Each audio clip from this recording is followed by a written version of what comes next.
Thank you. I'd like to welcome Abby Norton, who is in the Bay Area. Abby is a former educator who's currently working part-time in the wine import industry. You can tell from her presentation that she's a very thorough and systematic thinker and researcher who's I think, a great one to have in our corner. She's dedicated to learning about reproductive justice and the anti-abortion propaganda because she's witnessed those who call themselves pro-choice spreading their slogans and misinformation online at the Walk for Life that happens every year in the Bay Area, and in front of the Planned Parenthood where she works as an escort, which is surprisingly intense in San Francisco. I surprises to me because I think of San Francisco as such a progressive place for human rights, but that's probably why they target it as well. Um, so Abby has learned and taken her information not only from research on the web, but also to the activists and reporters and medical professionals she's met and talked to, and anticipates this training becoming part of what will arm us in countering the opponents of reproductive justice. So why don't you go ahead, Abby? Thank you, Helen. Oh, nice to meet everybody. And thank you for letting me present a project that's the result of an obsessive habit I have. Let's be honest, it's pretty obsessive, and I really like learning about propaganda, anti-abortion propaganda. Like Helen was saying, I've witnessed some of it firsthand in San Francisco at the Walk for Life as well as an escort. And some of the things that shocked me was, I always followed the stereotype, that it was religious or much older people, but I've come to find that there were younger groups too, and there's kind of a reason for that. So I'm going to start my presentation here, and please, if you have any questions, I'm open. I'll pause from time to time, just check here and there to make sure that there are no, if anyone wants to ask at any point, or if there's anything I could explain or clarify in my charts. I have a lot of charts, so. Okay, know our enemies. Who are the opponents of reproductive justice? Excuse me, let me fix that. What did I do? Oh, I'm screen sharing. Okay. I just did something weird here. Sorry. Let's do that. Do you guys see my stuff? Do you see my slide? Yes. Yeah, we see it. Okay, perfect. Okay, thank you. Appreciate that. Okay, so I'm going to start around 1998. I found this amazing article from the Los Angeles Times, and this is 4 years after the FACE Act. And upon some thought, and I realized there are two pathways of anti-abortion rhetoric that was brewing. So it's 4 years. We're in 1998, 4 years after the FACE Act. For those of you who don't know about Operation Rescue, though I'm pretty sure you do, they were the extremist group, the ones that pretty much inspired the FACE Act. The FACE Act is the law that protects abortion centers so that you can't just block their doorway. So, little background in case you don't know, but I'm pretty sure you do. Anyway, Rescue, several of the members moved on to other endeavors to fight against safe and legal abortion. And one key member was Jeff White, and he changed an important strategy in his pursuit of anti-abortion action. He focused on the youth. And every single summer since then, he ran something called basically a pro-life boot camp for youth, ages 14 to 24. Whereas the strategy before for Operation Rescue was, very religious, people in their 30s, 40s, and older.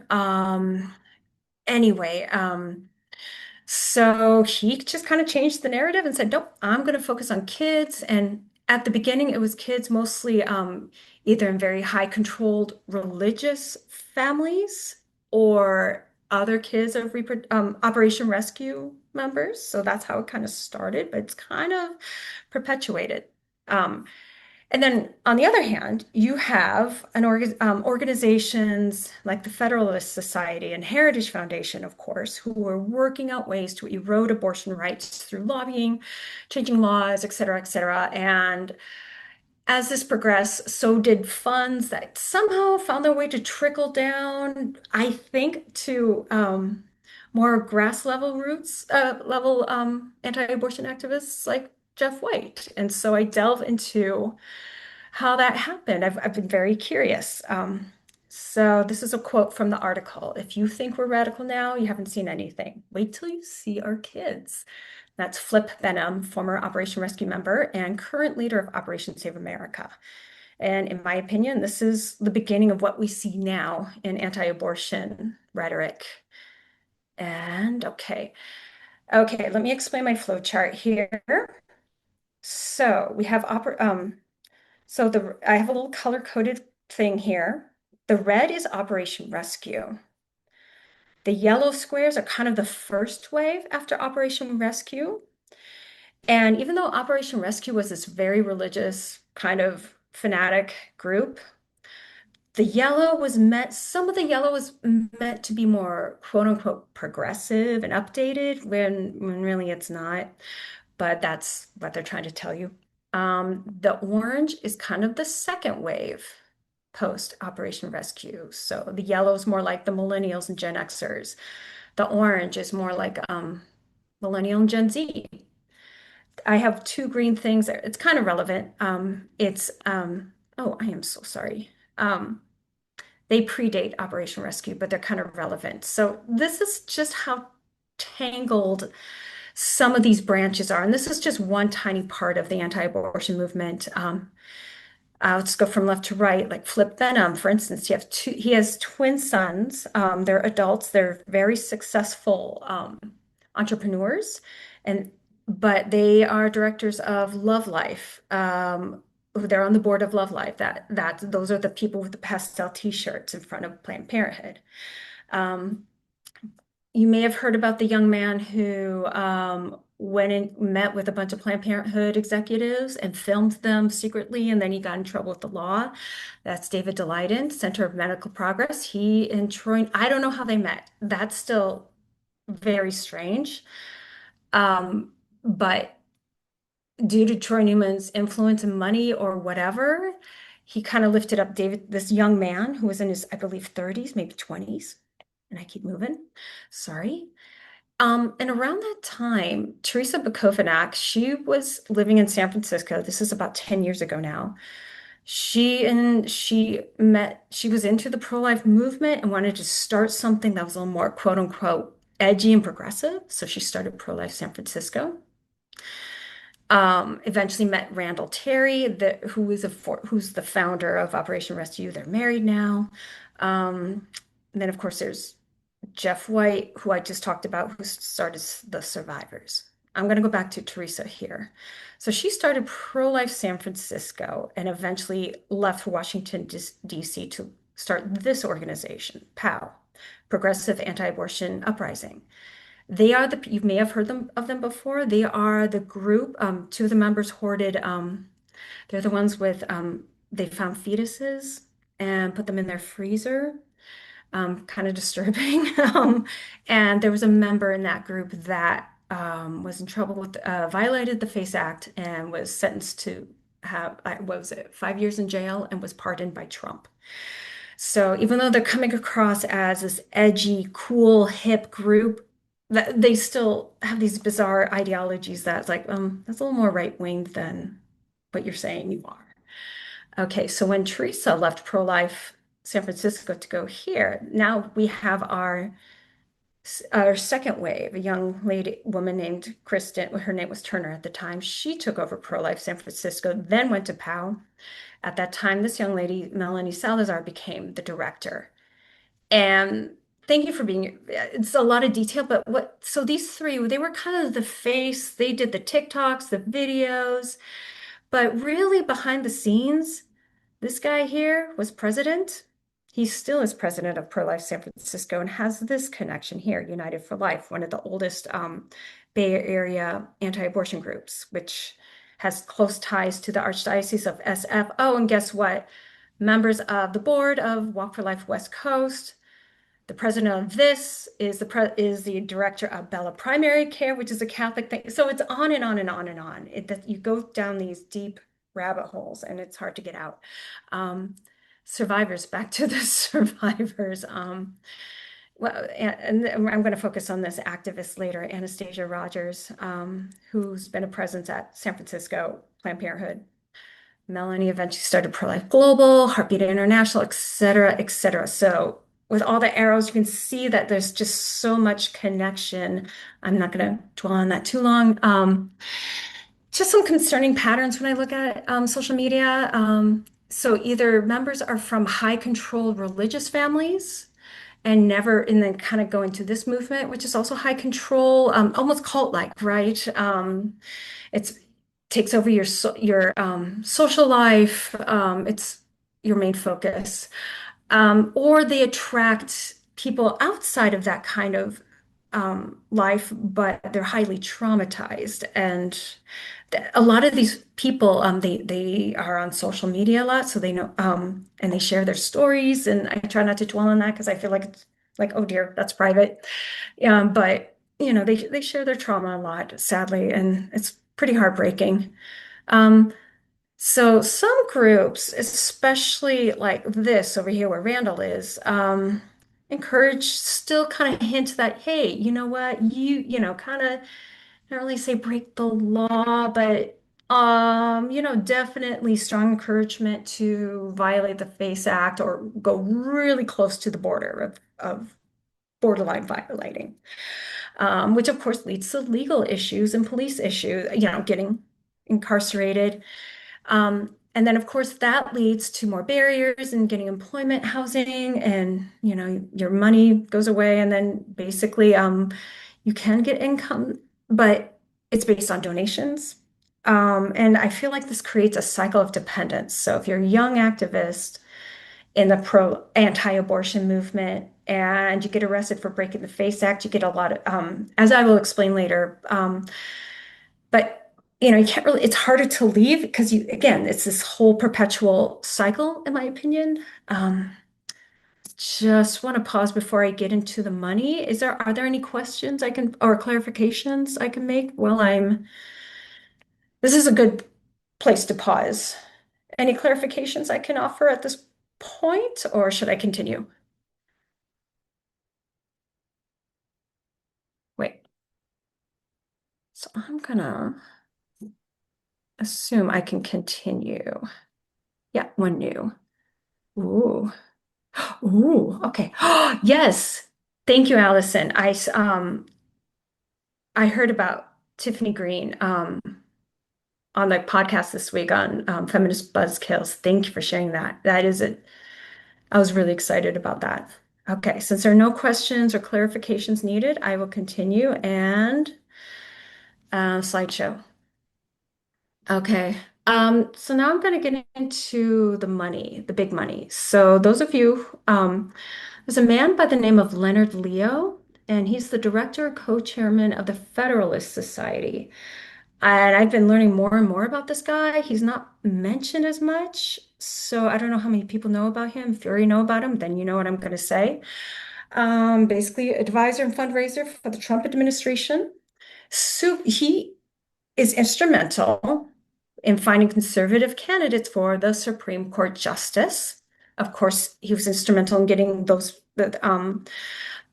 three Supreme Court justices who helped tilt the Supreme Court to overturn Roe v. Wade. And he's also instrumental in finding conservative federal judges who are likely to rule against safe abortion laws. He served on the board of Students for Life, but he's on a his name anyway is in a lot of like funds, Catholic foundations, and a lot of organizations that are purposely anti-abortion in nature. Um, and a lot of income streams. His hands are in that.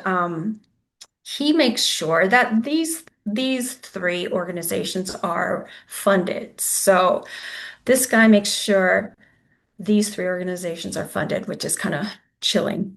So whereas he's associated with funds with billions, that to make sure these guys have hundreds of millions. So yikes.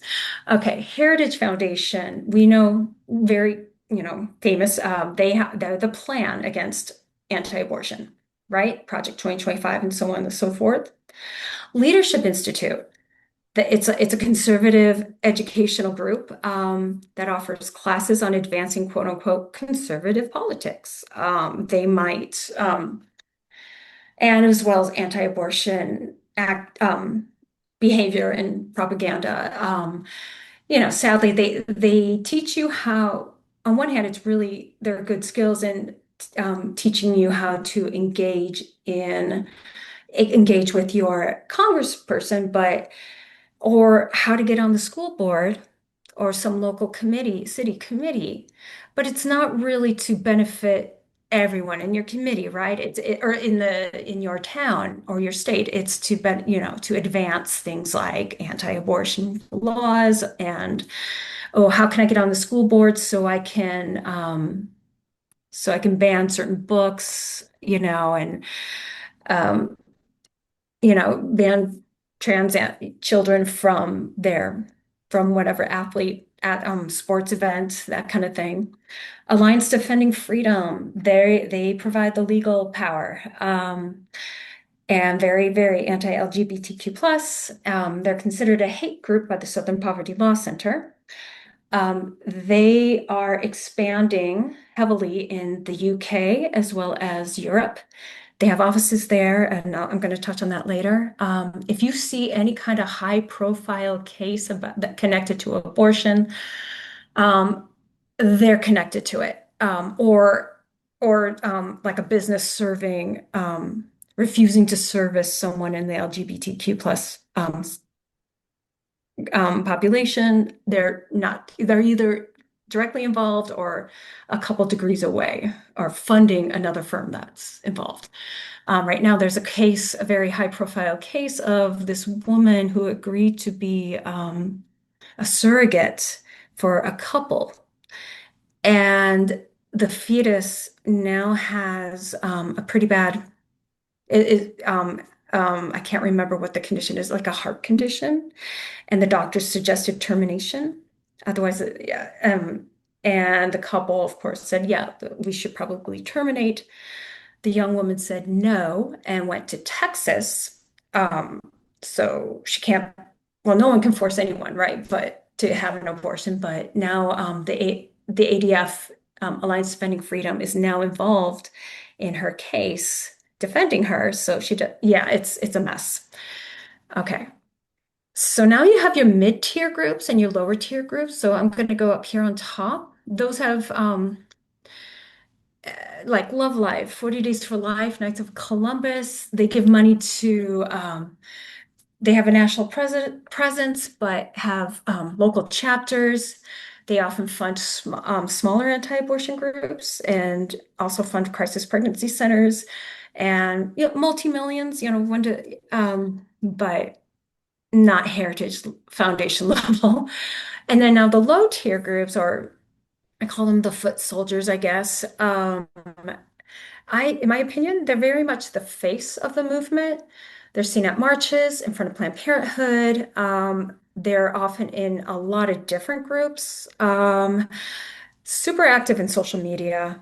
And I talk a little bit about the money, but yeah, maybe a couple thousand here and there, but not super rich or anything like that.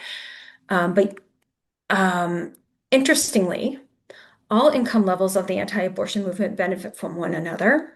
Like the foot soldiers I just talked about tend to be more visible with active profiles on social media. They amplify the messaging, while and then some take a few more risks too, right? Like maybe really, skirting the edge of violating the FACE Act. Um, while members and leaders of larger organizations, they can remain anonymous and out of it, out of the picture. The foot soldiers, though, they can benefit from access to income, travel, legal representation, and being promoted by bigger, well-funded groups. Which leads me, okay.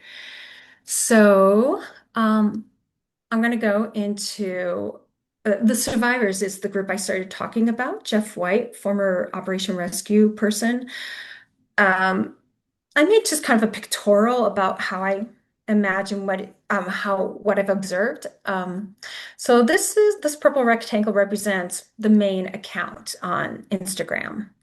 We got San Francisco, Central Valley, Washington, D.C., South Carolina, and then a bunch of SoCal. All of these represent different accounts in those different areas of the country. And of course, when this account posts something, they all share it. And when one person posts something down here among the circles, they all share it. And of course, they also have their survivor's account along with their personal account, so on and so forth. And then each of these people are connected with a ton of other anti-abortion people and organizations, and it just echoes on and on and on and on. And it dominates, and it can dominate the narrative of anti-abortion activism, and it's how a lot of lies get perpetuated. And things like sex ed is, kids aren't getting proper sexual education as they should. So it's easy to kind of maybe influence a young user on Instagram to believing in the wrong things about what abortion really is, or things like that. So a couple of tidbits down here, the white rectangles. So these members, they post their own anti-abortion messages several times a week. Um, as I mentioned, they amplify each other's messages. And every week they engage in some kind of protest on the sidewalk, whether it's protesting Planned Parenthood or campaign trying to sidewalk counsel, trying to interfere with people's personal lives who are seeking care at a Planned Parenthood. And they're like, no, I'm counseling you. It's like, no, you're not. Um, Fetal organ harvesting is a big thing they talk about at UC colleges, which is another rabbit hole. And they like to take video of conversations and post them online for engagement. Engagement farming is a term I heard. And if they get in an argument with someone, or if they hear someone say something that they consider outrageous, they'll post it and criticize that person. So they're not really careful about privacy. Okay, so I'm going to talk a moment here. The San Francisco chapter of the survivors, which is a young woman, Anastasia is her name. And recently in San Francisco, she was charged for breaking the FACE Act, violating the FACE Act. And so I have another chart here. I have a lot of charts. So what happened was she made a video of an escort at Planned Parenthood, and without the escort's consent. I have a link here. I'm going to share this file with you guys later so you guys can look at these stories and such. And so what happened was Anastasia, it went to trial. She was arrested once for because she had a warrant on her record. It's a long story, but basically the DA of San Francisco could not prove to the jury that she broke the FACE Act for threatening. It's very nuanced. It's a very nuanced kind of thing. The jury, it was a hung jury. It ended up in a mistrial. It's a hung jury, and if Anastasia avoids getting arrested until I believe September, they're going to drop the charges. Okay, so thank you for bearing with me on that little background. So this is what happened. So I'm going to start with the income stream. Federal Society funds channeled to Donors Trust, which goes to Alliance Defending Freedom, that law place that we were talking about. Now they have donated to Life Legal, and now Life Legal has a relationship with Jeff White. They've represented him in the past, and they've represented other members of the anti-abortion movement in the past. And so they represented Anastasia. I'm presumably pro bono, but here's the catch. Nothing's really free.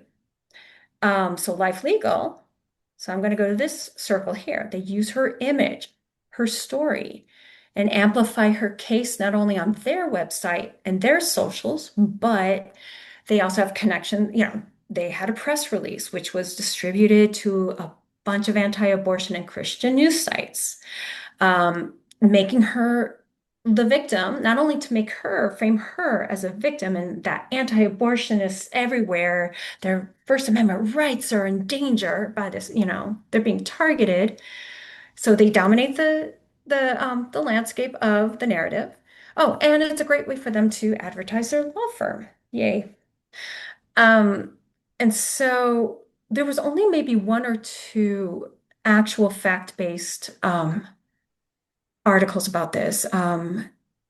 SF Public Press is one of the few online newspapers that actually talked about it, one of the only local journalists that talk about it.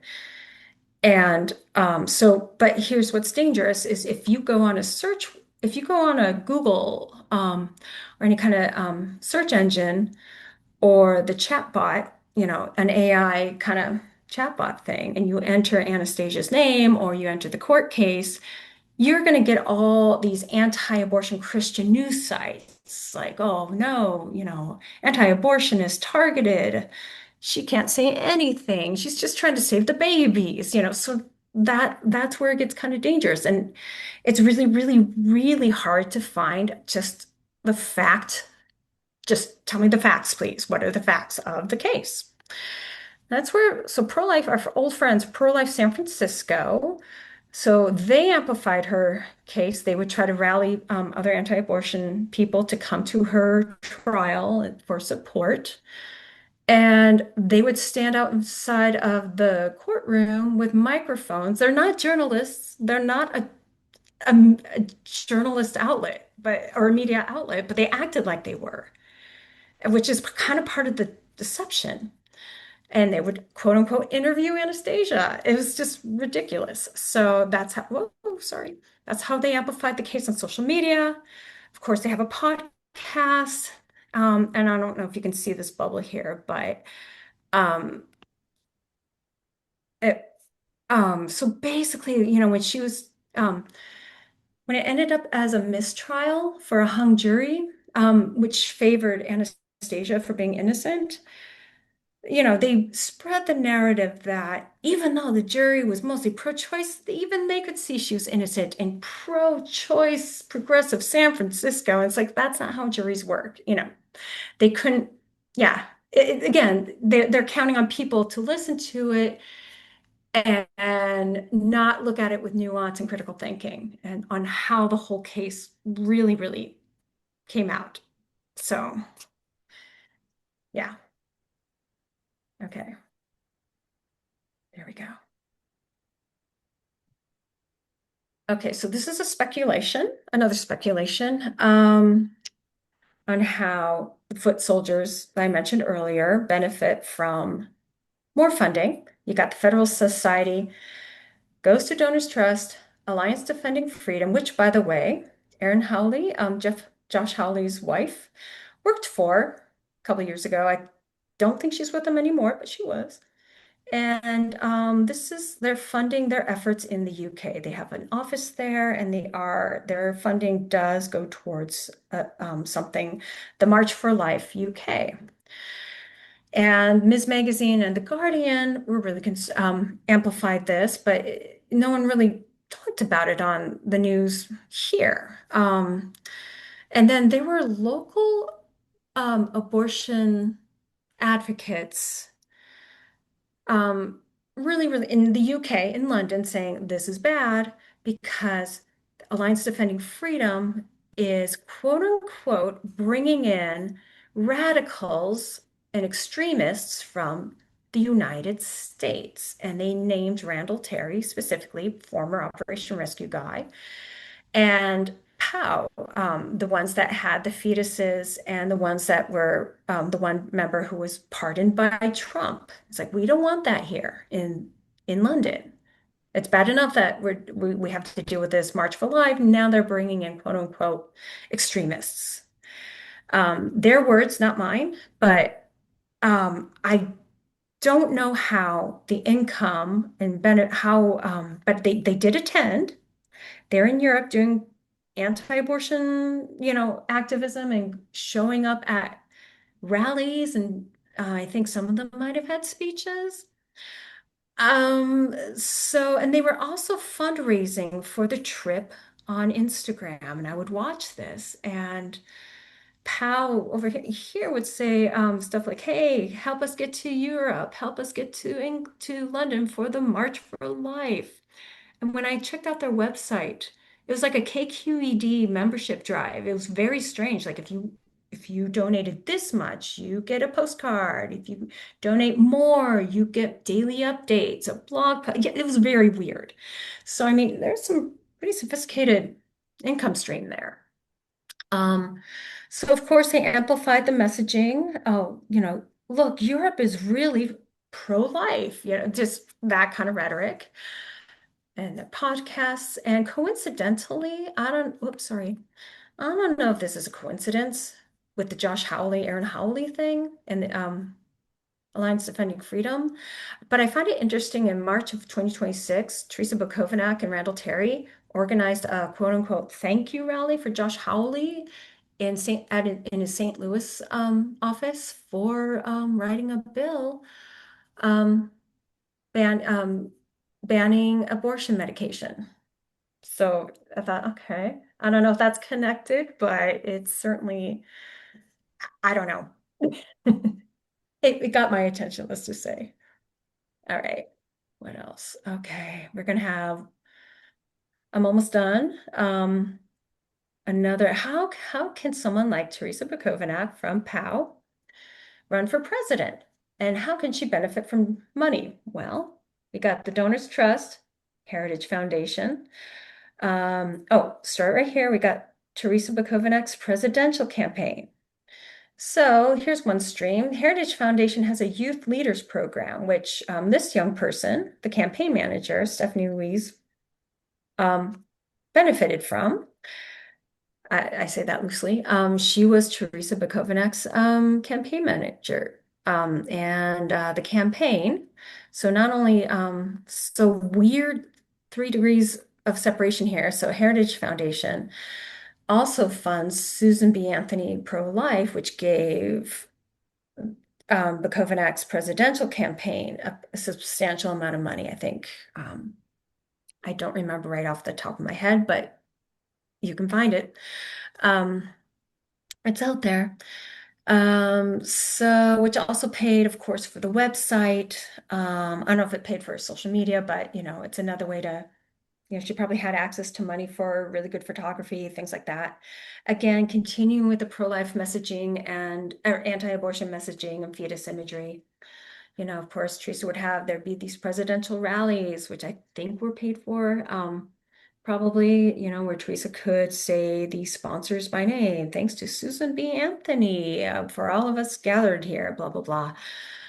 Teresa had a lot of interviews out there and again, positioning herself as this leftist, pro-choice or anti-abortion leftist. It's a very strange thing. Like I'm the only Democrat worried about babies. It's like what? It's a very strange narrative, in my opinion. And of course, she and her buddy Randall Terry, this is his shtick. Part of the shtick is so that you run for office, so that you can get graphic imagery of aborted fetuses on television, because typically you really can't use those images, but when it comes to campaigning, you can. I'm not sure if I understand that loophole, but so once in a while, so Randall Terry, they're doing it again. They're running for Congress, but they'll sign up to run for some random office. It's really gross, really. They'll run for Congress somewhere to just to um it's just to get, it's just another way to spread their anti-abortion rhetoric. Again, and not, they're kind of clogging up the process of representation of the actual people that live there. And yeah, it's gross, in my opinion. Oh, I guess that was it. So anyway, those are my multiple, just different things I've noticed.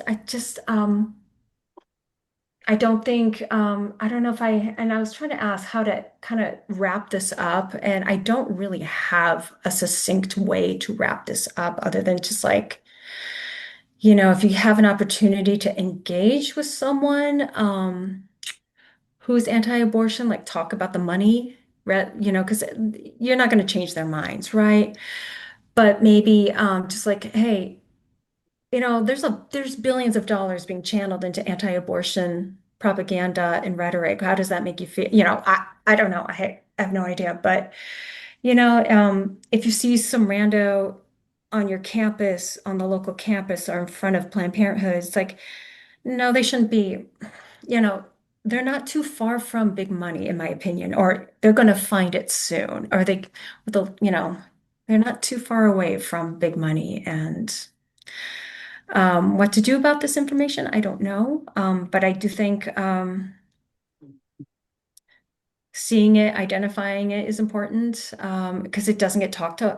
The only journalist I know about, and I'll put her in the chat, is Colleen Luckett, who runs a Substack called The Abortion Influencer, and she does these deep dives.